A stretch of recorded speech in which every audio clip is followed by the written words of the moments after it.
welcome back to the Cinema Cruise Point of View. And I am here with the usual suspects to talk about episode 5 of Secret Invasion. Let's start, because he is here on time. So we got to start with my man sitting there spinning, Mr. E Money. What's up, What's E? going on? What's going on, everybody? I'm sure my audience is like, yo, who's that guy at this point? So happy that he's here on time.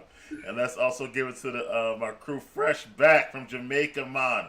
Let me start with my girl, Miss Chloe Diz. What's up, Chloe? What's up, man? How you doing, man? Back to the America, man. I don't know what she's doing, but we'll go with that. You don't know this thing? Yeah, I know. I said free. And I cannot, go on without giving it up to my man, Mr. Josh Warren. What's up, Josh? What up, guys? A lot happened this week. I can't wait to talk about it. But everyone watching, make sure you like, comment, and subscribe. Share the video. Right. So he might enjoy the show. Come on. There we Yes, go. sir. There we go. Let them know, Josh. Let them know. So a lot did happen this week, but it picks up freshly from last week, and we see Fury in the hospital with the president, and from being from that accident that they had, and him in his hospital, and him telling everybody nobody gets in or out without him, and kind of like standing at the door at guard. So that was a quick scene of Fury at first. So Josh, what you thought about that part? Fury taken to the hospital in Russia.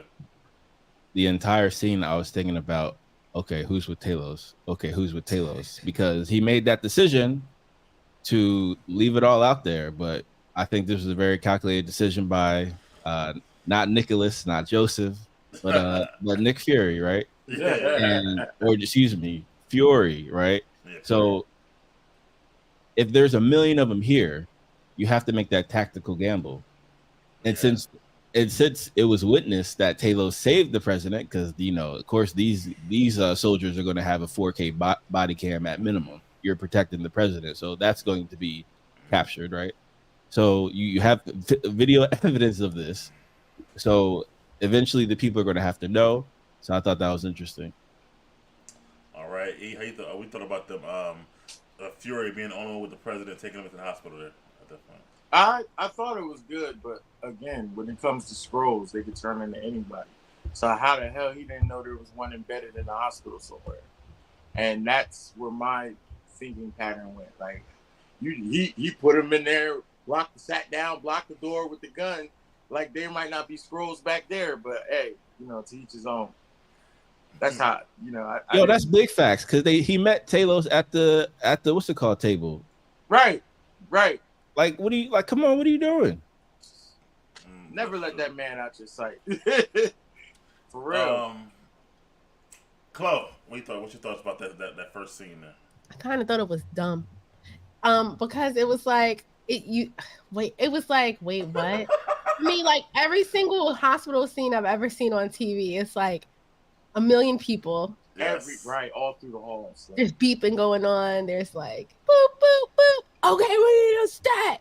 They were just hella confident to be the president. And then it's just a black man rolling him through the doors, just one man.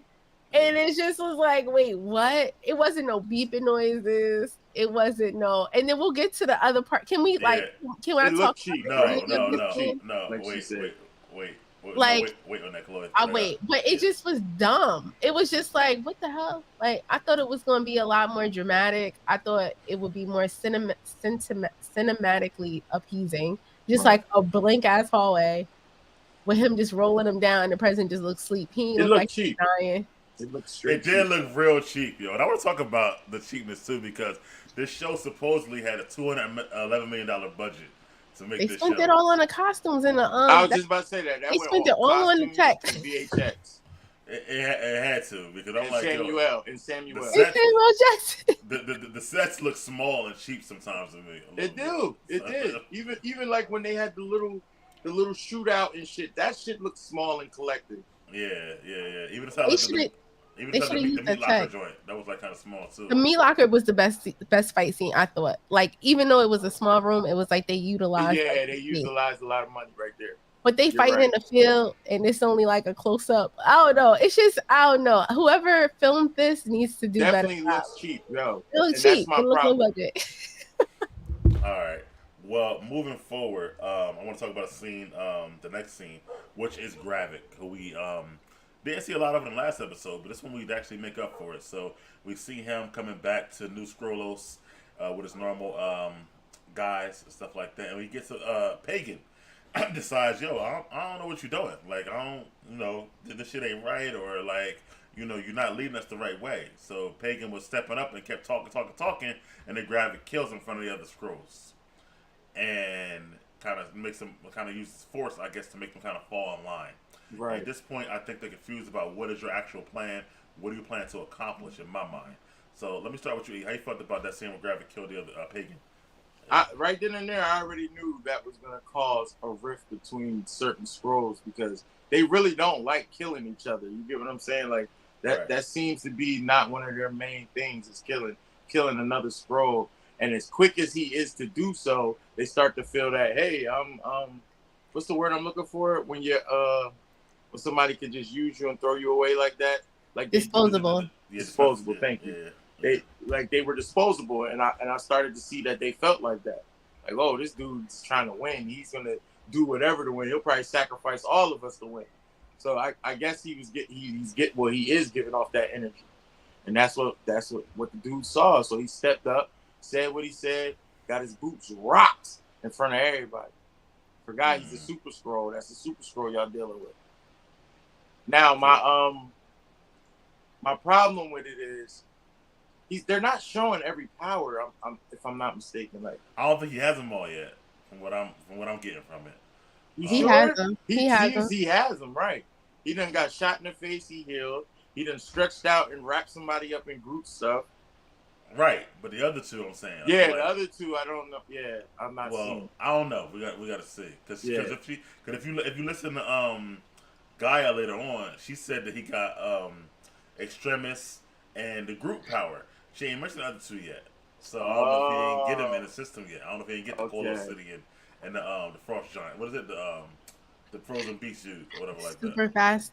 Yeah, so I don't know. So the Beast makes them what though? We still don't know. It's from Loki's homeworld, so maybe we'll find out in Loki season 2. we'll find out. We'll find out in this show actually. Yeah. But the Josh, next time we see, go ahead, my fault. I know you had a big gripe about Gravik and his motivation from the beginning. So seeing how like it's already come full extension of him now killing his own scrolls when they're disobeying him for whatever his motivations are, and then also the next scene too. I forgot to add that part where he talks to Rhodey on the phone about his new plan for the president. How you feel about all that right there? Yeah, to tie it up, I would say both Rhodey and Gravik had a terrible plan. Yeah. Mm-hmm. Like you'd expect the Earth not to do anything, and Thanos came here twice. Thank you. At different times. I mean, what are y'all thinking? But that's just me. All right, and that's what I was thinking to summarize that entire dynamic. But in terms of the scene, I thought it brought what Gaia talked about into fruition. She thought it was about to happen, and then it came to life. So I thought that was very interesting because he is basically a zealot at this point, and he's not even hiding it. Of course, as E was saying, he's hyped up off the Super Skull powers, and it's clear to me that and we close at this last week that he's more of a cult leader. So usually at one point to show you're a true believer, you have to drink the Kool-Aid. And you could tell that no one in the group had drunken the Kool-Aid because I'm sure that's the only way that he would administer that serum to anybody else. Right. Because even though he did that with the group power, I still feel like he should be able to heal himself. Okay. Chloe, how you felt about him killing his own fellow Skrull in that scene? I was like, duh. Like, how you gonna stand up and talk? It really perplexes me how people think. Like, the dude who stood up was trying to flex, because he knew what type of dude Gravik is. So you knew what it was, bro. Like, you trying to be the new leader, and that tree got chopped down. Right. You can't, especially in front of people. Literally got chopped down. Yeah, got chopped Right. down. You Chopped can't down. do that. Like the type of leader Gravik has shown himself to be. Like I don't understand why everybody was surprised he did that, or they feeling some type of way. Like if you're a part of his group, you should know that you're next.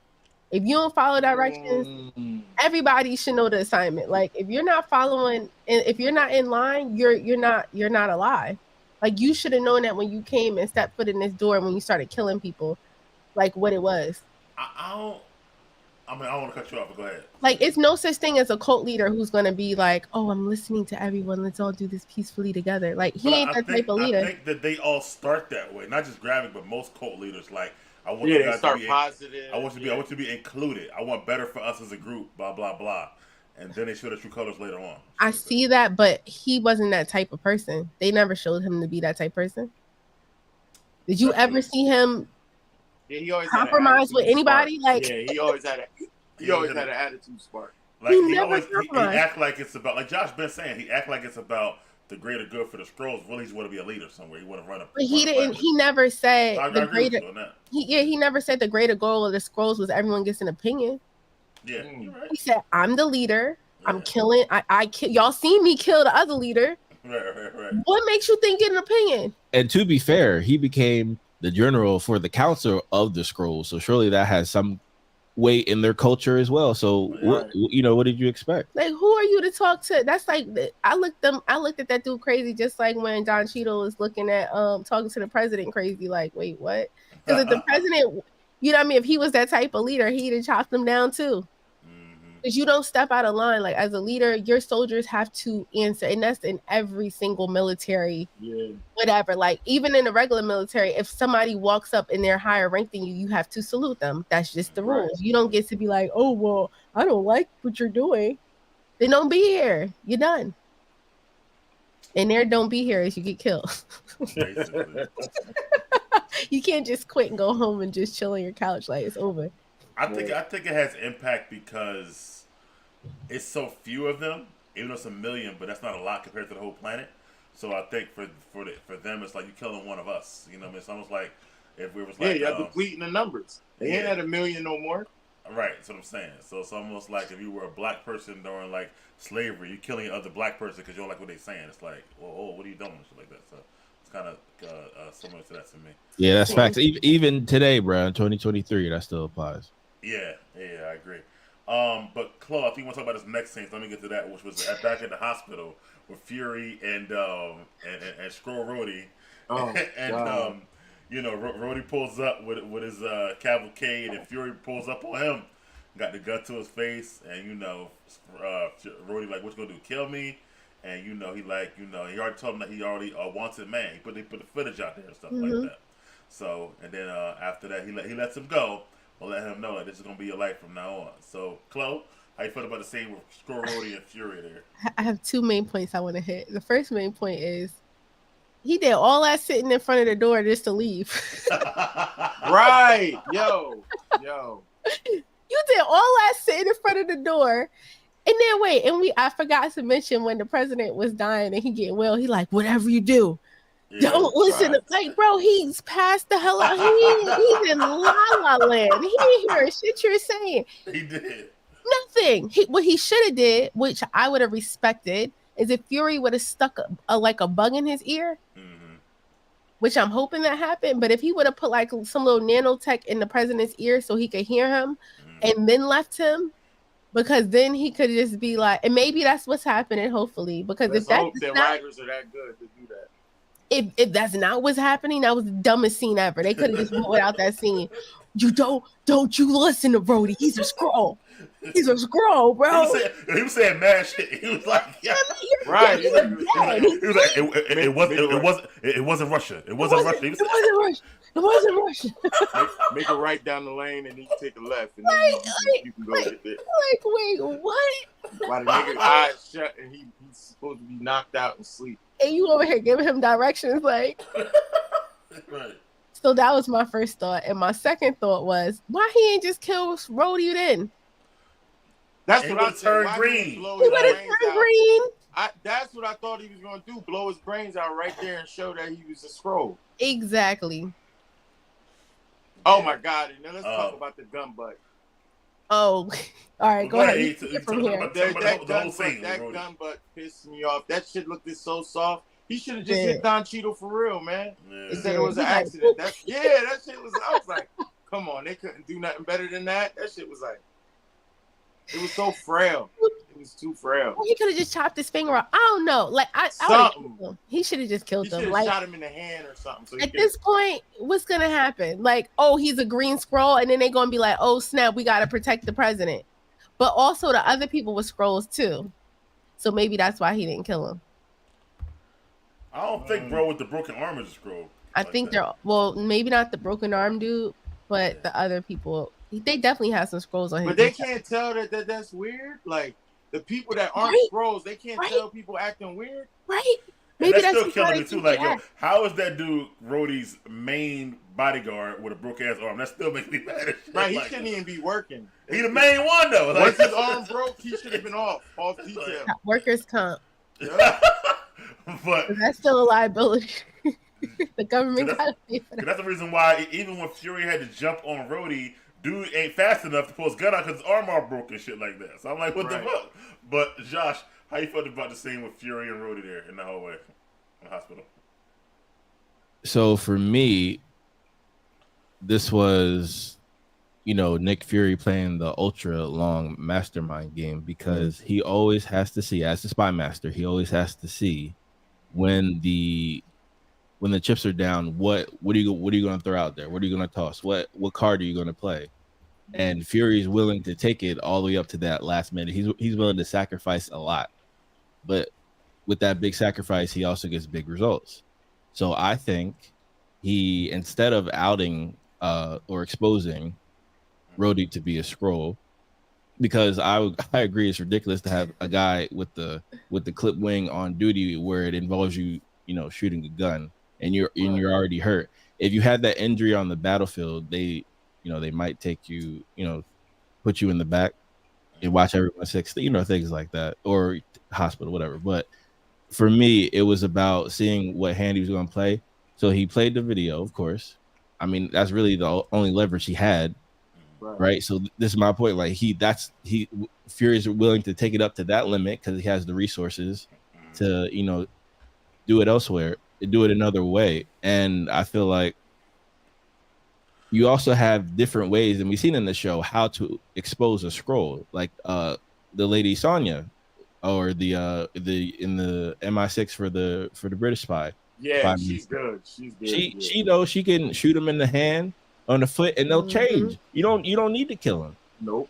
So that's what I thought. But I think from now on, unless the president heard Fury's advice in a coma, I think we can assume that the president is now a scroll because this is like the perfect environment to duplicate him, especially with Rhodey having the main access to him in a medical facility. Oh, maybe the president is a scroll. Maybe that's why he left him. I feel like if he was unconscious, he would have turned back. But it could have been Fury could have planted a scroll there to look like the president. If he was smart enough, but I mean, we can't say that he's smart. But he's very smart. But that would be dope because then that might be a good twist. That would be a nice twist. Like, say Fury took the president somewhere else to get actually taken care of. No, what would have been a good twist is when Rhodey got in that room and the president turned to Nick Fury's wife, and then she shot his ass. That would have been a great twist. Oh my God, that's a what the fuck? You went all over that twist. God damn. No, I'm just saying that would have been a great twist. All right, let me go move forward because Josh already touched on it. Somebody who is like Josh says, she's one of my favorites on the whole show. She need more scenes, if you ask me. But Sonya, the MI6 lady. Yeah, she's good. Yeah. She don't play and shit like that, and like she's fucking like Mary Poppins and shit with a gun. Like I love her. And she asks so many questions. Jesus. Yeah, and she finds out a dude in her ranks is like a scroll, and she don't do no playing about it. When she walked in his office, no, she walked right up in there. And he we talk about she shot him in the leg and the hand, like Josh said. And then when his security come in, she take a look.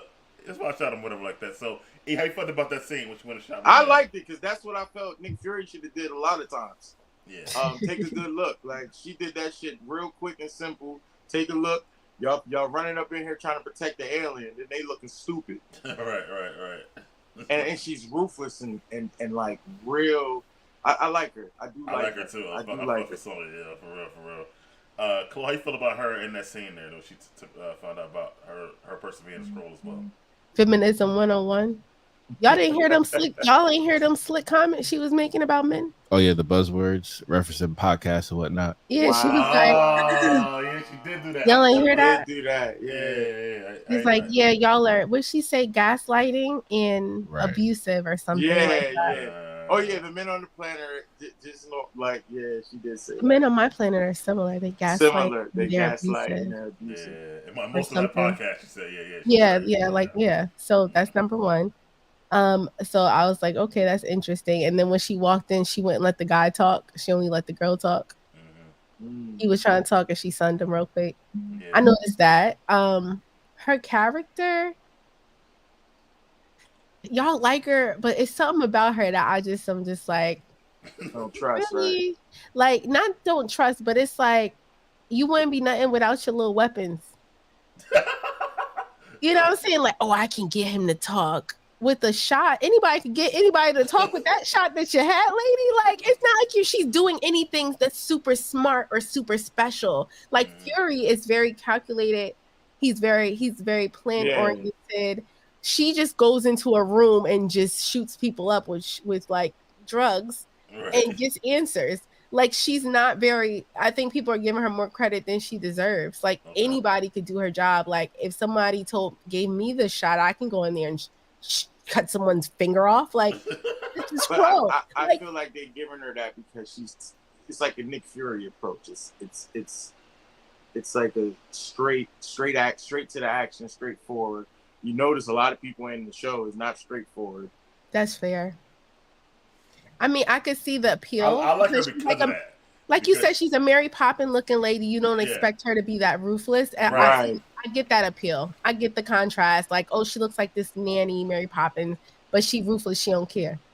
I get that contrast. But I feel like I've seen that before. Yeah. Like, this ain't the first time I've seen this type of role. So it kind of is just, for me, it's just like, whatever. And this is where the toy box comes in again. Why don't we have Black Widow's sister under wraps and I mean, it's they did it with Hawkeye. Hawkeye got some people popping up. Yeah. Why we Kingpin? Like, come on, man. Why we couldn't get that? Not that Kingpin, but yeah. Right, yeah, you know what I mean. Though. Like, They had other people that been around in other universes popping up. Why are we not getting that? Well, we're gonna talk about that in a second. We'll get to that part. Well, we have Rhodey. Because we're already. But hold that thought, Chloe and E. I want to get to Josh about Sonya and her tactics and her overall as a character. How you feeling her, Josh? Oh yeah, I agree. She's very direct, and that person that she shot was actually her boss. Yeah, that's what it was. Okay, which is crazy, right? Yeah. But again, she has a more direct approach. So this is how I guess she decides to do it. I mean, she saw an opportunity to essentially become control of the MI6, which is something a Skrull would do. So that's interesting. Yeah, it is interesting. So speaking of Skrulls, I want to talk about two things. One, the new plan that now they have Gravik and Rhodey is to now have, let the president know there are Skrulls among us living on New Skrullos. And here's where they're at, which is in Russia, and to have them try to bomb this facility, take them all out at one time. But of course, since it's on Russian soil, the Russians wouldn't give a damn if Skrulls there or not. It would start the war. But Rhodey's supposed to now make the president see this is the way to take out the Skrulls right away. So before I talk about the next scene, Josh, how you feel about this new plan they got going on? Nigga, please. I thought this plan was ridiculous. That's the plan? Really? Mike, can you say the plan one more time? I'll make sure. Maybe I'm hearing it incorrect. All What's right. the plan again? The new plan is that to let the president know, yes, there are Skrulls, and they're all in this location, New Skrullos, which is on Russian soil. If we bomb it right now, we could take them all out. That's what Rhodey supposed to tell the president, or he did tell the Right, president. he did tell him. However, because it's on Russian soil, the Russians ain't gonna give a fuck who was there. They will start a war. So Thank you, Big Mike. So after what we saw with Thanos and the blip, and what happened in First Avengers, you're still squabbling about I who's said bombing this. what? I Got to said be a this. fool. Really? If multiple aliens come to Earth and we're still fighting amongst ourselves, we deserve what happens to us because that's Right. stupidity. Respectfully, that's idiocy. And Thanos brought multiple aliens. We had the Fiends, the Outriders crawling all around Wakanda. We had Ebony Maw and Call of the City. big Call Obsidian standing in the middle. I was about to call him Black Dwarf. Call Obsidian standing in the middle of the street of New York, causing havoc and floating shit around. Like, come on, man. Come on now. Yeah. And Loki had the who he had with him? Loki, we had Loki out there running around stabbing motherfuckers Yeah. at dinners and shit. Like, come on. Come on, man. Yes. It was an opera, bro. No damn Yeah, dinner, bro. and we had But different aliens fighting New York yeah, when yeah. Thanos first hit us. Yeah. So you think the plan is dumb too? Obviously, you saying? Yes. All right, Chloe, what do you think about this plan they got now? I can see where he was trying to go with the plan, but I also see where he doesn't understand humans. Right. So like I feel like, and that was just like a fault of the scrolls. Like you're gonna get you. So he would have been smarter if he just see like, okay, for me, I think it would have been a lot smarter if they did like guerrilla stuff, like more guerrilla stuff. Like they were blowing up stuff over here, blowing up stuff over there. But like, why can't they just turn into the president of Russia and say we declare war?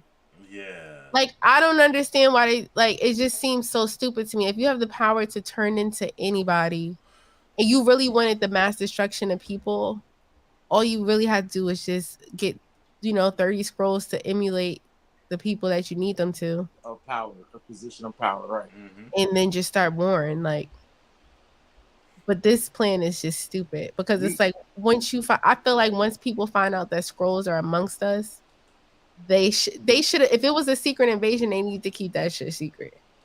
Yeah. Like his plan should be nobody should ever see a scroll, which for me was kind of silly for him to kill Talos in front of the cameras because now it's out that they're scrolls. Yeah. Right. If he really wanted to win, he wouldn't know. Nobody would ever know there was ever a scroll available. Keep that secrecy. Yeah, I agree. It's supposed to be secret if you really wanted to take over and kill everybody. Because as soon as now that people know about scrolls, people are going to be questioning, is that a real person or is that a scroll? And you know why stuff feels so dumb and small? It's because I feel like Secret Invasion should have been a phase.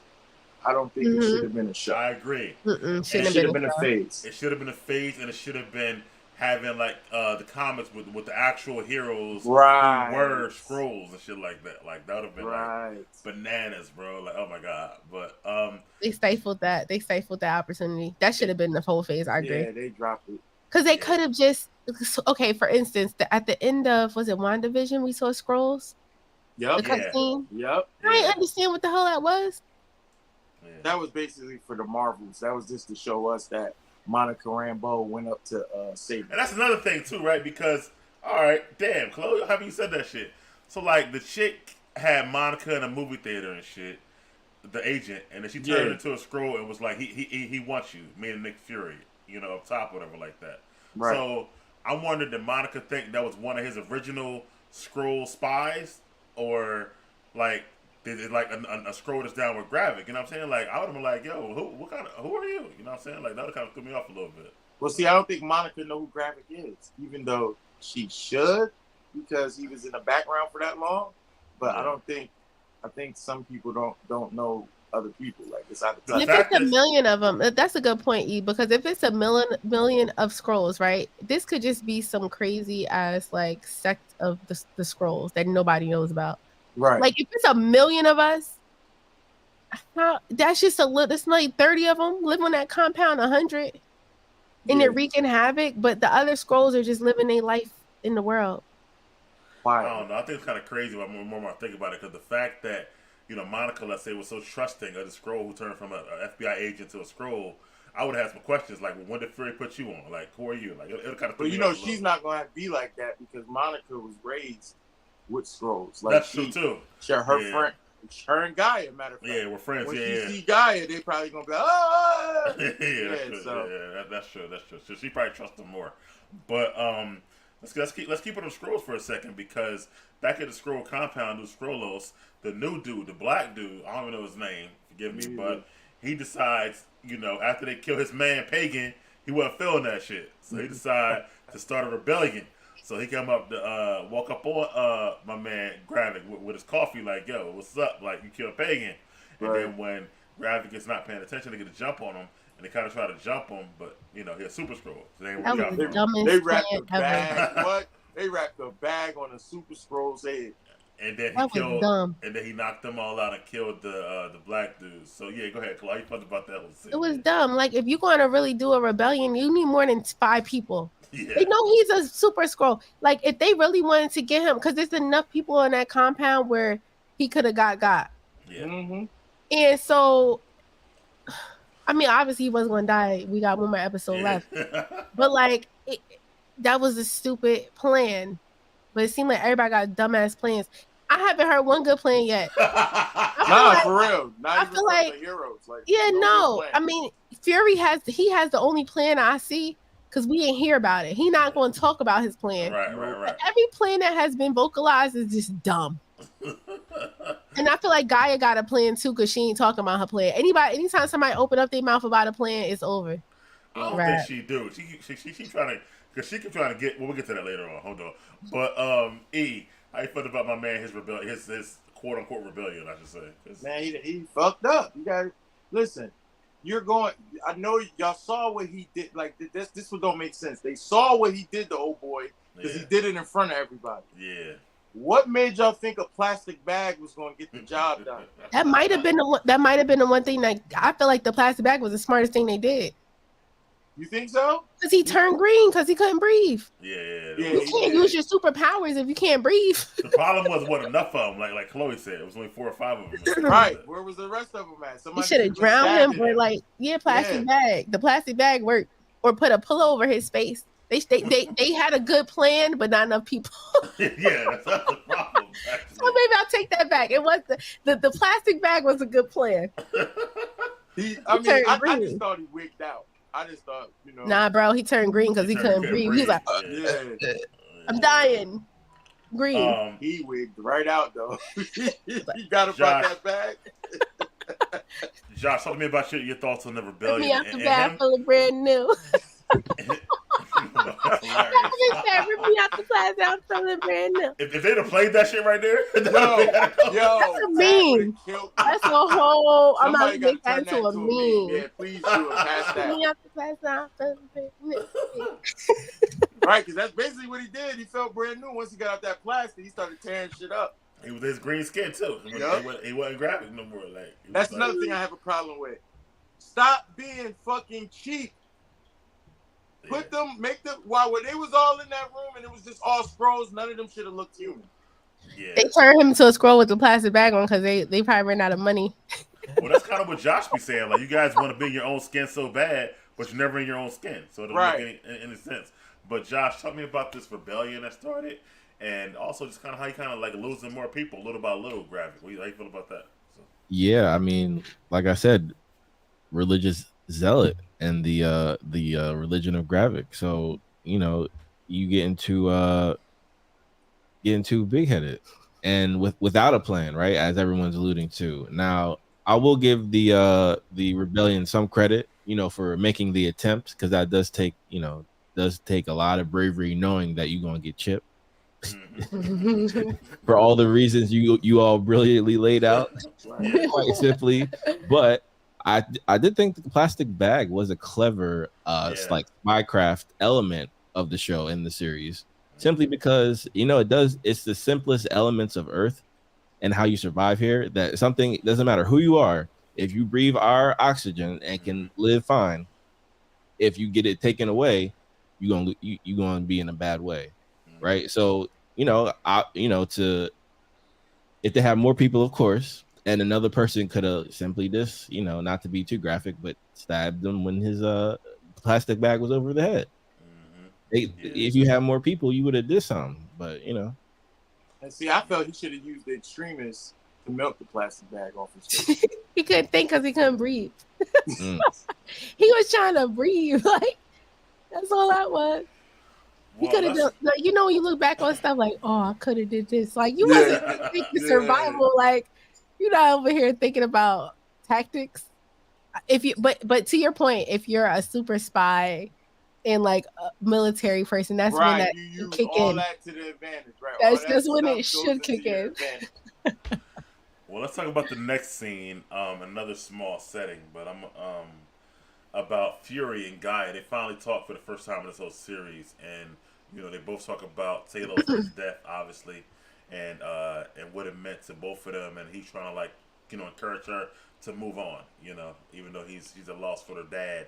And then in the end, says go to Priscilla, she'll help you bury him and stuff like that. And then he dips on that scene. So I know you like the actress, Josh, like me, Emilia Clarke. How you felt about that scene between Fury and Guy there? Oh yeah, that was probably one of my favorite scenes in the show because we haven't seen much of Gaia in this light and actually activating the plan. She's mostly been servicing someone else's plan. So it's interesting to see what her, each step is his own, like it's calculated. Okay, I'm gonna do this next. So she goes to the place where her and Fury met. Yeah, there you go. It's things like that, and of course there's the cultural significance. That's where the people who live in the UK and London, they were all from the West Indies. They had a great immigration during that time and migration. So that it was more of that kind of that undertone that we didn't. We thought they were messing up in previous shows, trying to show the connection between like civil rights and specifically paralleling them with people of African American or in this case West Indies in the UK. As it, they again, it's interesting. I want to see where they take it before I'm a land on a conclusion on that. But they're still walking that tightrope of appropriation to a degree for multiple cultures of African descent. You get me? So that was that. And then I also thought it was interesting to see that he will essentially be one of the closest, I guess, male figures that Guy is going to have now that her dad is gone. Is going to be Fury. So I thought that was a great, introduction to their relationship. Of course, Fury has a great track record of working with very powerful women, right, in the MCU. So he can be a great mentor for her in an abundance of ways. And it's always great to have more allies than enemies, especially in that world. That's a good point about the father figure, because it seems like he is that way for a lot of people. Now Monica, we were seeing the Marvel, she's kind of working with him a lot, and then we saw them with Natasha as well. Like they were really close. So I feel like he is that way for a lot of people. But how you felt about him and Gaia talking there? All right. So for once, I feel like Talos' death was small. You know what I'm saying? Like I felt some kind of way they just left him there, and then the next episode they just talking about him. Like that was just it. Just the in the back of a van and shit. Right. How did they get his body? Right. They don't even tell you that shit. They don't even tell you that shit. Like that's like key stuff that they should be showing that they're not. And like I said, I swear I hope this last episode answers a lot of questions.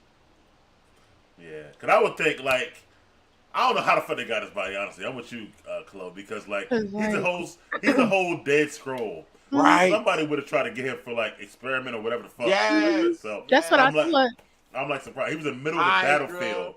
So how the hell they get him? And then not only did they not get him, like Fury couldn't have did it because he had dipped already. So it would have to be one of the U.S.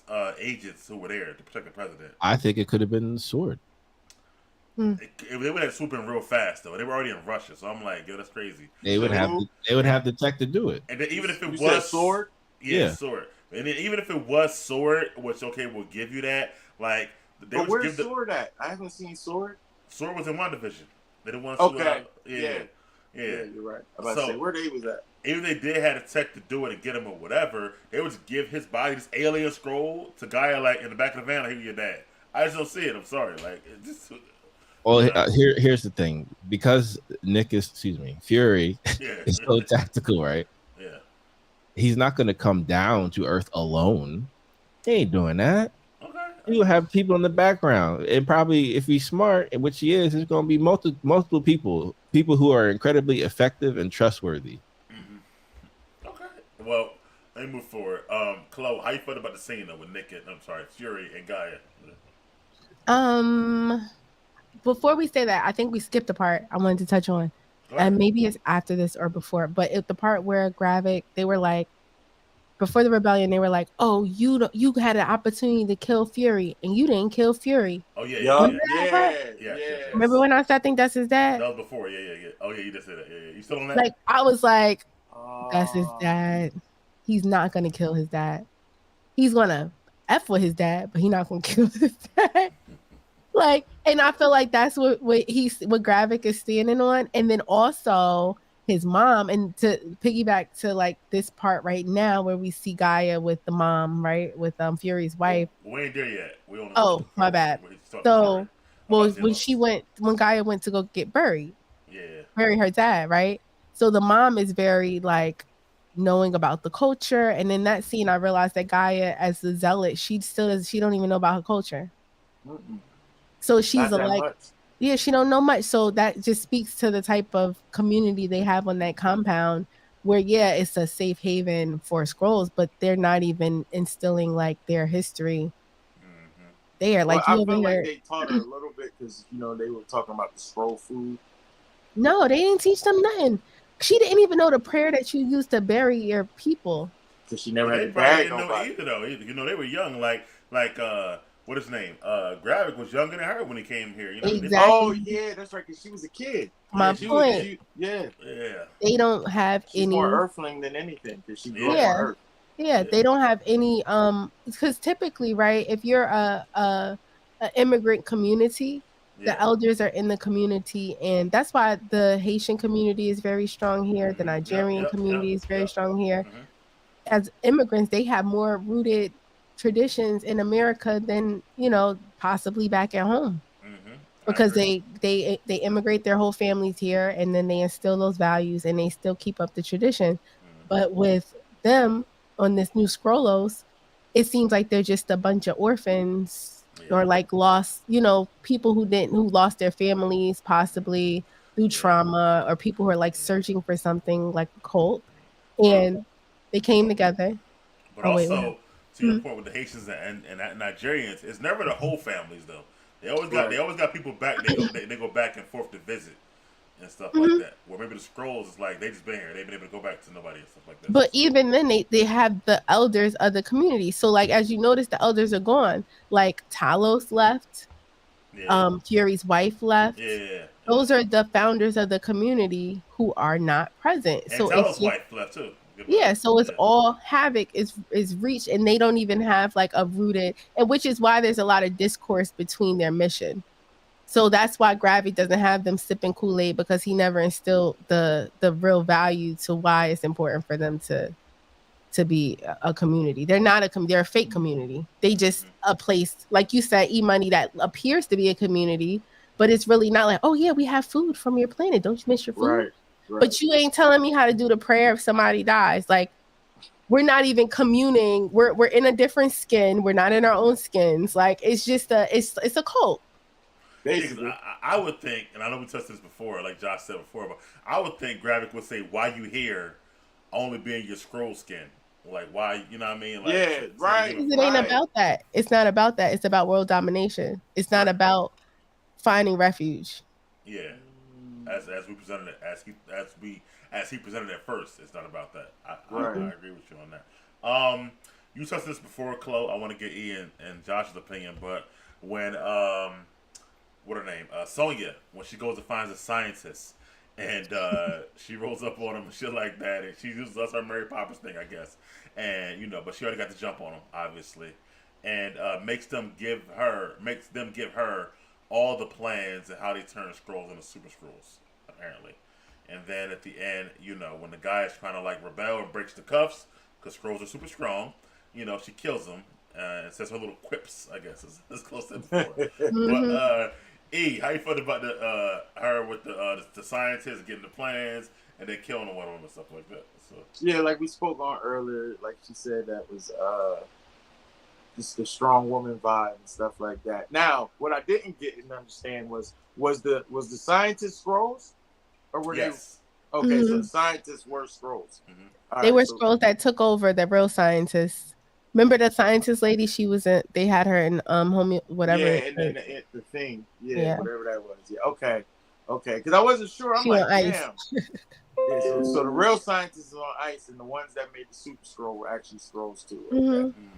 So And they then she- took all they took all the information and then built upon that built upon to it. do what they wanted to do for the scrolls. Yo, they're fucking dangerous, yo.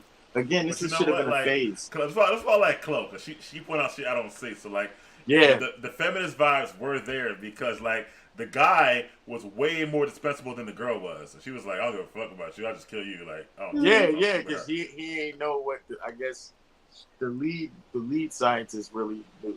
But it's more than that. It's because he was a man. Like, Chloe got a good point. Shit like that on the whole thing. So they But- really just did that because that was a man. That's crazy. Yeah, you never seen that. That's a trend that's happening.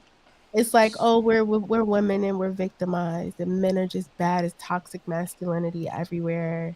Yeah. And it's like to the point where they're manufacturing it. Yeah. And Yeah. the Men fact that she don't said care that much. and the fact she said all that shit about men and the whole podcast thing, which I didn't even peep until now. Like, so close to that shit. It's like, yo, she was definitely a super feminist though. But Josh, how you felt about her even going to get the plans and how she did it though, in the whole way? Yeah, I thought it was very clever. Once again, great spycraft, and yeah, she wanted to display her power, and the to close point, the woman scientist was also kind of like playing into that as well a little bit. So I thought that was interesting. So maybe she saw an opportunity to assimilate, for MI6, because maybe she doesn't agree with the plan either. Because again, they're scientists, right? I'm sure these are scrolls who had some type of scientific background anyway, and then they knew which scientists to copy and did that. And as y'all said, this accelerated the work the way that scrolls could do. But if that's the case, this goes back to my main point.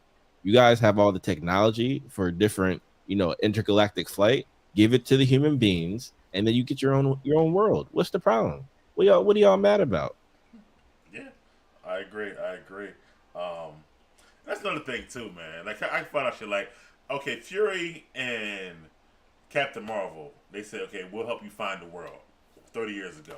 It didn't ever happen, so they pissed. Why y'all ain't trying to go looking? Like it's mad worlds out here and shit like that. So apparently, I saw a breakdown on this on New Rockstars. Okay. Shout out to Eric Voss, but they were saying like there's no other worlds for them to go to because they're hated people. So apparently, the Kree had did all this propaganda against the In Skrulls, space. space. That makes sense. like super propaganda. That Like makes sense. these are Yes. evil. They can't be trusted. Everywhere they go, they can just turn into you. And Earth didn't get the memo apparently. So Earth is like the only place that because And we're that's not. my point. Then, if they're like, No. if there's nowhere for y'all to go, why you mad at Fury and her for not finding you nowhere to go? Ain't nowhere to go. The fuck, Well, what from us? The point is they're not mad at them for not finding them a place to go. They just had enough of hiding. That's what I took from it. They're like, F that. We want to be in our own skin now. So Yeah, but y'all want to do the shit after Thanos come and do some bullshit. we're here. We're going to take over, and it's going to be our planet. But Talos was like, you promised us to find our own world, and we still here waiting. So it made me feel like they was like mad they ain't find them nothing yet. Yo, you know what? That's a brilliant point, guys, because something that could easily remedy all this is if they were fighting alongside the Avengers. Right, against during other aliens, Endgame. and human beings saw this. Oh, who are these guys? These guys are heroes too. Like They didn't have- they it's had a terrible plan. What They are didn't y'all have the doing? Super Scroll yet. They still fight. They still super strong. They strong as fuck. Yeah, They was fighting Captain Marvel Yeah, it was. without all No, that shit. that's true. I mean, Yeah. that's a very good point, and obviously they need to do better writing. right. It's like it. I don't know. I see where they're going with this, but I don't know. Like I agree, E-Money, it should have been a phase. Like they tried to pack too much of this into 6 Yeah, episodes. That's Like, wild to episode. me. That It's is very wild. That is It's going to wild. end on a cliffhanger. It's going to end on a cliffhanger, and I'm be pissed. I'm gonna have to wait If for it ends 5 on a years. cliffhanger, then that means the shit is going to a phase. But No, I it ain't thought to a that phase. about Loki, and look Yeah. at where we are with Loki. Loki- Disappointment Wait, after wait, disappointment. Technically, the multiverse is a phase, right? Yeah, No, the but multiverse he's is talking a about phase. Secret Invasion itself should be a phase. Like the It whole- should have been a phase. No. I'm saying to East Point, if it does end on the cliffhanger, then yes, this could be a perfect beginning for it. Again, as we talked about this previous shows, this gives Secret Wars even more context. Yep. You know Yeah. what though? Every time I want Disney to do better, they just keep disappointing me. Like, I used to be like, I'm gonna say this. I'm like a Disney fiend. Like, I grew up Disney kid. I went to Disney World like 20 times. Like, Disney always in my head had, and you hear me talk about this if you do replays back, like last when Spider-Verse came out first time. I love Disney, but they keep dropping the ball because they don't have the right people working at Disney anymore. They firing people left and right. The writers are tired.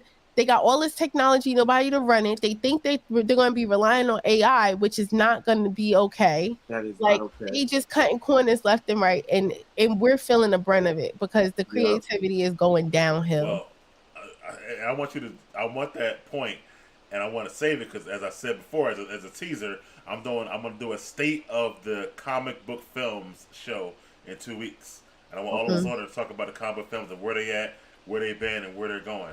So save that point for that. That's actually good. I got a lot to say about it. Like I said, the problem is they grab people that don't know shit about the material. They don't dig in the toy box. It's so much. It's so much. All those thoughts. Yeah. So we get our first conversation of the whole series between like actual conversation between Gravik and Fury on the phone. And Gravik tells Fury about the harvest. Now the harvest is a bunch of DNA supposedly collected from Avengers at the Battle of Earth, which was an Endgame. Right. And Gravik wants to use this DNA obviously to become even more powerful. Right. But he didn't know where it was at. So he tells Fury to bring it to him at New Skrullos as a trade of sorts for him not to have the US bomb New Skrullos to start a war. This is a part of his new plan, I guess. And the Fury, I guess that's what bring it. And Gravik brings some iodine because they are in a radiation, filled place. So, E, how you felt about this conversation between Gravik and Fury and the whole plan to bring the harvest and harvest itself, actually? Right, yo. All right, so I love the harvest joint. I think that is fire. The first thing that came to my mind when I saw the harvest and come out the tombstone and he was holding it, Sentry. Okay. The Sentry came to my mind off the harvest. Because he said all that blood that was in the battlefield is all into that one thing. So I'm wondering if somebody else gets their hands on it. Fire. He blew into the tombstone. I thought that was fire. And his breath up. Yo, he has them things everywhere. Everywhere. Them safes, those little them tombstones, they're everywhere. That is crazy. And monsters too.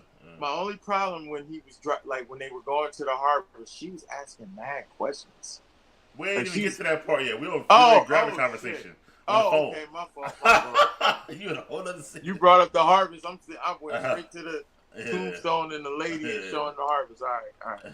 So it was easy. Once you heard about the harvest, you realize what he's looking for. Because if the Skrull gets the DNA of Thanos or Captain Marvel, it's a wrap. Josh, what about the Gravik and Fury conversation? I mean, to me, it shows how vulnerable Gravik is, because at the end of the day, he's still going back to his dad for help, right? I mean, it's the fact. So, Dad saved me from a failed plan where I tried to go rogue, but it didn't work. So, I mean, would y'all like it if Gravik becomes the prodigal son and this turns good?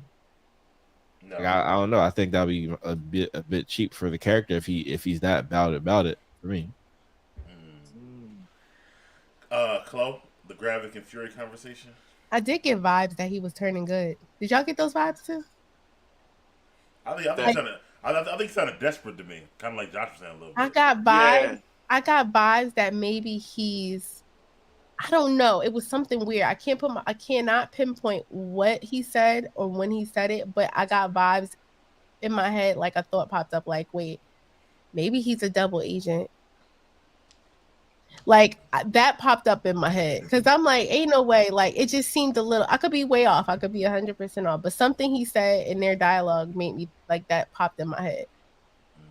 Okay. Okay. So next we get. I'm gonna go. I'll put things together now. So we do get a small cameo from the dude from the Black Widow movie who helped her out. Yes. And he got the planes and shit like that.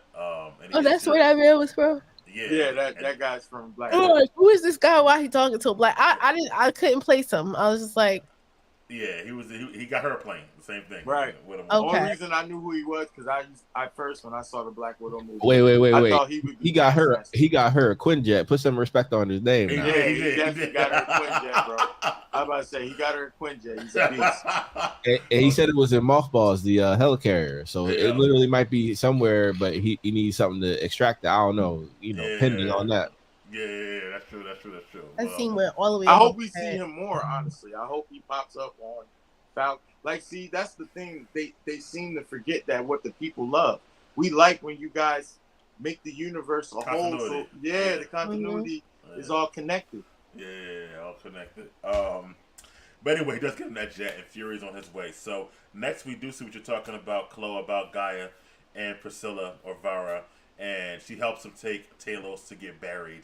And they have this, I guess, sort of like Viking funeral with the whole fire, and she has to leave leave something there with them, which she left her mother's wedding ring. And it's kind of a sad scene. Priscilla does help. So, Josh, what do you thought about their funeral types and all that stuff? Yeah, it did remind me, as we kind of discussed before, about mother-daughter vibes, because both her parents are gone now. So right. she doesn't have those adult figures that we would all learn from at some degree. So I thought that was an interesting introduction to their relationship as well, because she had it with Fury and as we said, Vara. So these are the people that she came to Earth with. Like, these are the people that, for Gaia, she trusts the most. So I thought that was a very, very powerful scene. And then, it was interesting how Gaia, showed herself to be the young person who thinks she knows it all, right? And then asks inappropriate questions. You know what I mean? Like, oh, nah, it's none of your business. For real, you don't ask anybody that. It don't matter that we aliens pretending to be humans. You still don't. You don't ask another person that if you don't know them like that. So it was an interesting scene. And she was like, and you were trying to be hurtful. I was like, yes. The funeral gave me Game of Thrones vibes with Targaryen. Yeah. That's facts. The acting is good. Yeah. For real. How they always burn their dead and stuff like that. So, and since she's Targaryen too, I was like, oh, that's kind of dope. I did that shit. But Josh, you spoke on the fact that they're gonna have this like touching moment after that too. And they walking through the house. She's letting her know, like, how she felt about Fury, and I used to watch him like read books and shit. She like, did he ever watch you in your own skin? You know what I mean? And she like, none of your business. So yeah, Chloe, how you felt about them like talking and the funeral, all that stuff together? I thought it just spoke to how much Gaia thinks she knows she don't know nothing. Yeah. Like when you're young, like young people have positives, right? So they're very invigorated for change. They're very ready to do stuff, but they don't really have the context sometimes. So it was kind of like showing them like the contrast between the wife who already been there, done that, lived her life, and now she's like a different perspective. And then Gaia, who just is still brand new and still is like searching for whatever. But I thought that once again, they went with the dialogue because it's realistic. It's not some Disney, princess. I wasn't expecting her to say, whoa, don't you that's not appropriate. And you were trying to hurt me by saying that. After I just was vulnerable to you. You young, you don't know nothing. Yeah. Like, watch your mouth. after I helped you bury your dad. I had to do that. Helped you bury your dad. You got the nerve. You got to disrespect me in my home where I'm giving you a soliloquy on why I want to get killed here. For me, I was fun. Like, the dialogue is, I would give the dialogue a 10 out of 10 in this. Yeah, that was good. I just feel like maybe she was asking that, like, why you want to, why are you waiting to die at all? Fuck that. Why you ain't? Well, let me get to that because she does say that, this thing about her house, how she loves it. And right when they were about to have some tea or whatever, talking about the sunlight, the bullets come and they come flying.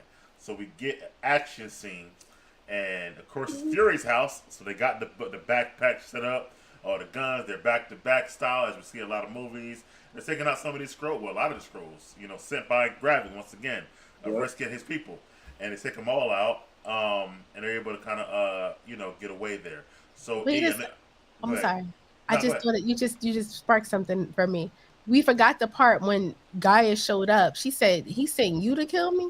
Oh yeah, that's true. Like, word, really? Right? Yeah. Like, really? Cause she ain't no guy got that shit in. Yeah. Really? You? How you felt about the action scene there with them? I know how you like action stuff. Man, I loved it. What? Yo, listen. I don't know if y'all paid attention, but the way they was handling them guns, they handled those guns like trained professionals. They were doing fast reloads, all that shit. That is crazy to me. That was crazy to me. And so I'm guessing that even Gaia had the shield training too. Is that what they're she in combat. She in the field. Yeah, she's in the field, yo. I wasn't expecting the wife to do that, but I was expecting Gaia to do that. Nah, I was definitely. Well, the wife seemed like she used to be in the field, and then she kind of like. Oh yeah, I guess, and that's Fury's wife. That's Fury's wife. You crazy? You know she. Yeah, that's fair. I would never have slept on Fury's wife, even if she was human. That's fair. I would have took that as a threat going there. Josh, how you felt about the action scene and sequence?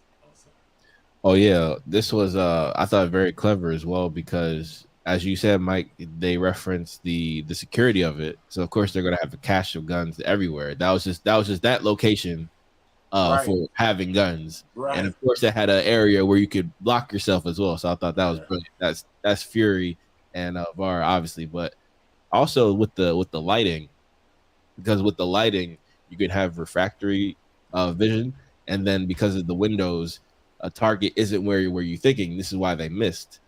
So that gives you the upper hand. So as soon as they missed, what's the protocol? We run smart, here. What did VAR say? Run here. Boom. Right. Dang, those precious seconds. Yeah, I thought the whole book bag thing, like already with all the clips and shit like that, was dope too. Like ready to go. Chloe, your thoughts on the whole action sequence there? I mean, my real thoughts was like, damn, they fucking her house up. Yeah, that's true. Like that. Same house you want to protect. The same house you. Am I tripping? Yeah, I'm tripping too. I don't hear Chloe. I hear you. Yeah. Right. You can hear us. Josh, yeah, I got you. Yeah. Am I frozen? You good? Josh was frozen. Josh was frozen. Yeah, but y'all good now. I'm thinking that she ain't had no button to push to like bulletproof the glass or something. Like, I don't know. Like, I was just like, dag, they really messing her house up. Like, and it was funny because when she was telling the story, she ain't say like, oh yeah, there's a lot of guns here and we're protected. She was just like, I just really love this house with my husband and blah blah blah. She don't know nothing about love, so she was just like, I don't care none about that. Until she seen the guns, like, oh, this is why she wanted to be here. This is home base. So yeah, I was just like, dag, she gonna have a lot of repairing to do. Yeah. All right. So next we get Fury. He's using this cloaking technology to get through the airport that we've seen in previous MCU stuff, and he gets through as this white man, like Donald Sutherland and shit. But he gets through, and then he gets picked up by Sonya, and I mean she's like playing rap music and shit. But we'll get to that a little bit. Can we talk about the white face and then the rap music? Yeah, I want to get to all that shit like that. So matter of fact, let's start right there. So he picks her up in the white face and rap music, and in the car scene, he talks about how Rhodey is a scroll. She's all like dumbfounded and shit, surprised. But go ahead, Chloe. Touch on all that stuff. And to E's point, I was thinking the same thing. Like, why he telling this white lady everything? Like, what are they friends? Like, why is he revealing his whole life story to her? First of all, do he know she not a scroll? Maybe he knows her. Maybe he knows that she's a scroll. Maybe he knows. I feel like it though, because you're right. Because his key words was, "You're asking a lot. You're asking a lot of questions." My But thing then- was how dumbfounded she looked, the shock, like, "Oh no, Rhodey's a scroll." It felt like it was fake to me a little bit like that. So I think she really didn't know Rhodey was a scroll. really, okay. For me, for that, and that was weird to me that she didn't know. Yeah. But I was just like, really, It's you're probably she was spying? doing all that research on her boss herself, like her Yeah, inside shit. She yeah, wasn't paying attention to the outside shit. exactly. Like you'll miss something if you're not paying attention to it. And Yeah. you'll miss something very, very clear Yeah, if you're not paying if you're attention. not to paying it. attention. And you said you were talking the white face and the rap music at the beginning of that scene. It was interesting that he used the white face to get through security. It made Oh, I sense. thought that was funny. It made sense because they were going. Where was he going, to Finland? Yeah, So that made sense, but it just was like, Which borders Russia, by the way. yeah, right. And remember, they already was saying a black man running around Russia was crazy. exactly. So therefore, that was the greatest. Yo, and this is what I love. This when they do stuff like this, when they touch on old stuff, like when Scarlett Johansson used that, and now he using it, and he like, yeah, the new one can do your whole body. Yeah. It's like, oh, That he was just kinda said cool. some- He just threw a what is that? Damn, A throwback. nah, callback? yeah, like he threw a not even a callback. Fuck. You rock stars say it all the time. That was an Easter egg. Oh, Easter Egg. Yeah, definitely was an Easter egg to old stuff and whatnot. Yeah, it was used at the end of Falcon and Winter Soldier too, with the Sharon Yeah, Carter. yep. Too, or whatever like that. Yo, so do you think somebody's using one that got the whole body? Yes. Mhm. Yes. Nah. I think the president. I think the that's kinda president has like it on. That's kind of like your way to counteract the scrolls. Just use Right, technology and shit right, like that. use that. I love President wearing that junk watch. it. Josh, how you felt about the whole thing? The white face, Sonya, the rap music, the conversation in the car. How you felt about all that stuff? Yeah, I agree with E. I mean, don't get me, the irony is not lost on me because it's obviously it's a metaphor for being black in America. We all understand that, but at the same Right. time, tactically, once you go to Eastern Europe, Mhm. Russia, that area, you as a black person, you stick out like a sore thumb. Number one, regardless. Number one, but number two, he had just been red noticed. So literally, the entire world is looking for you, and that comes directly from Interpol. So tactically, that's why I thought that what Sonya said was funny. Oh, you couldn't change anything else because he was still in all black. She was talking about his Outfit, swagger. yeah. He's still dressed like Nick Fury, but I'm Oh, just the changing white my man. face. That's it. Mm. But then she pushed on Stormzy, so Is that what that was? Yeah. Yeah. Okay. Got you. All right, and then afterwards, he kind of alluded to this too. Like he gives this whole. So okay, let's make he started at in the show before they came on the show. She asked him point blank once again, "Why have you called in your special friends, me and the Avengers?" And his excuse is that this is my fight, and I got to do this by myself, and I got to show I can do shit without him. Dumb as hell, whatever like that. So I get like that's the writing excuse why they can't afford the Avengers, I guess. But to me, it makes the show seem like it doesn't make it valid because, like, I think the Rockstar said this too. Somebody said this. I was watching. Like, once they would have seen the fake Nick Fury shoot Maria Hill, who they all knew, they all would have been like, "Yo, what's up, Fury?" Like, let's find out They what's going came on. in at that point, right Yeah. there. So, and I said, if you can't get like a big name, at least like Hawkeye or some fucking body would have came over and shit like that. So I'm just surprised about that. And he would have been at her funeral. Like, come Right. on. She was Shield. He was Shield. The whole thing. Right. Shit like that. You know what I'm saying? It wasn't. Isn't Falcon still on Earth? Yeah. Well, Falcon would have seen it on the news. Sam would have saw all this and been Well, on then it. Sam will probably be he'll probably be the cameo that you're looking for next. I episode. hope so. I really do hope so. Please. Sam would have seen it. Somebody would have seen it. Stuff like that. And said, okay, what's going on. But anyway, but besides that though, he does get the harvest though out of his little spot. And then we get this scene where he goes to the monastery, pulls out the eye patch, pull back on the trench coat, and he's back at old Nick Fury. So Josh, touch on that whole scene for me and Fury's conversation too about why he haven't called the Avengers. Such a great scene, and it actually reminded me of one of our boys' favorite games, Marvel's Avengers, where you had like a secret shield cache that you would activate. It looked literally just like that. So I'm sure Tony's gonna love that when he watches it. But I thought that was curious that he used either sword and in combo with scrolls, because I think we keep forgetting that scrolls and humans are already working together in space. Right. So to me, it's like it's such an easy transition. Oh, they're helping us do X, Y, and Z in exchange for helping them get to their homeworld. What's the issue in terms of like saying it to the world, right? Like, socially, that everybody knows that you're just trying to be secret. It just doesn't make any sense, that part. But it's interesting that this was the one battle, the battle for Earth, where every single Avenger, hero, whoever, all spilled blood on the battlefield that day, from Thor to obviously Captain Marvel is a person of interest, and I'm sure this somehow also will connect to the other Marvels that are being they're about to come in. So it'd be interesting to see how this all ties together, which is again, this is what we want from Marvel. That's what made the MCU Right. the continuity, the post credit scenes, making that a thing now. You know what I mean? Even though it was never new, they just like perfected it. Yeah. So we have high standards when it comes to this. So for me, I still have hope.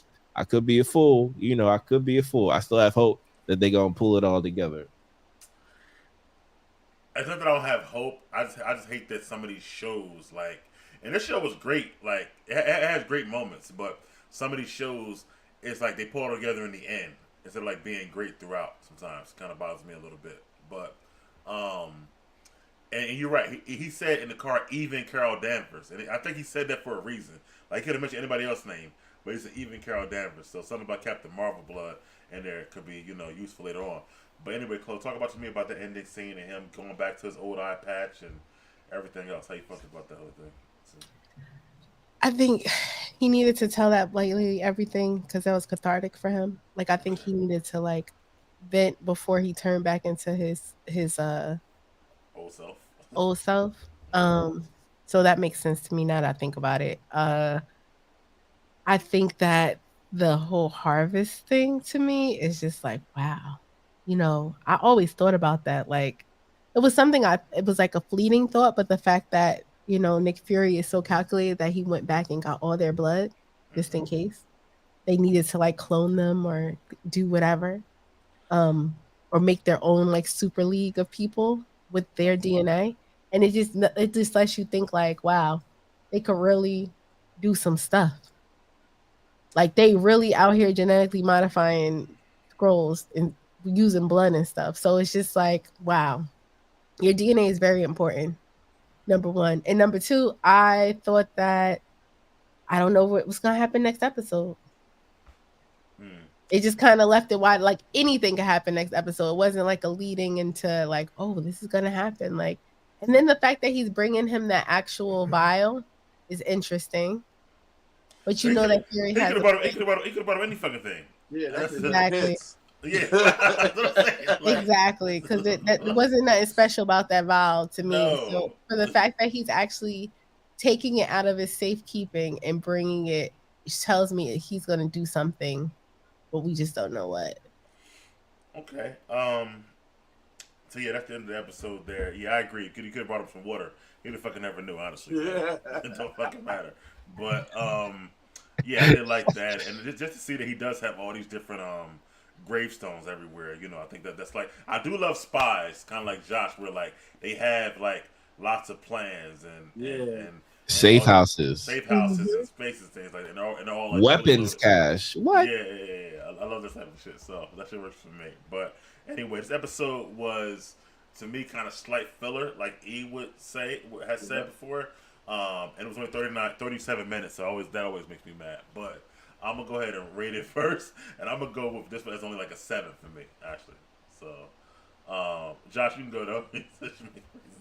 Yeah, for me, this episode got another 9 for me, even with all the plot holes and everyone's plan. I mean, maybe that's trying to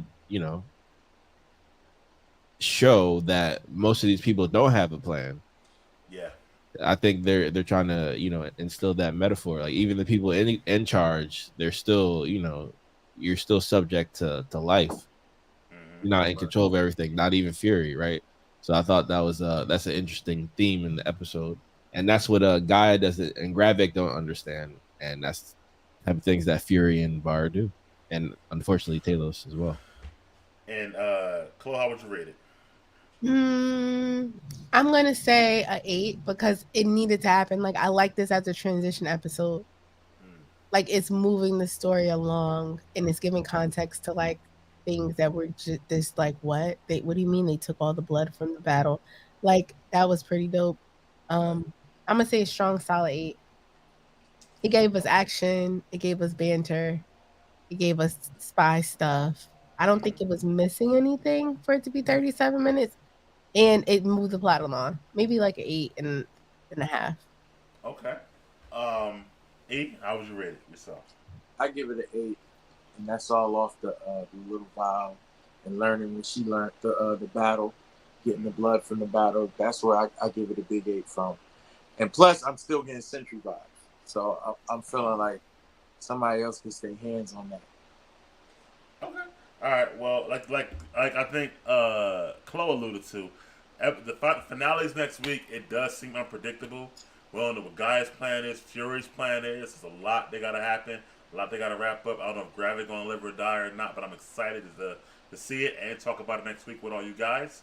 But for now, thank you guys for watching. Like Josh said before, like, comment, and subscribe. Until then, we'll see you guys next week. Peace. Peace. Peace.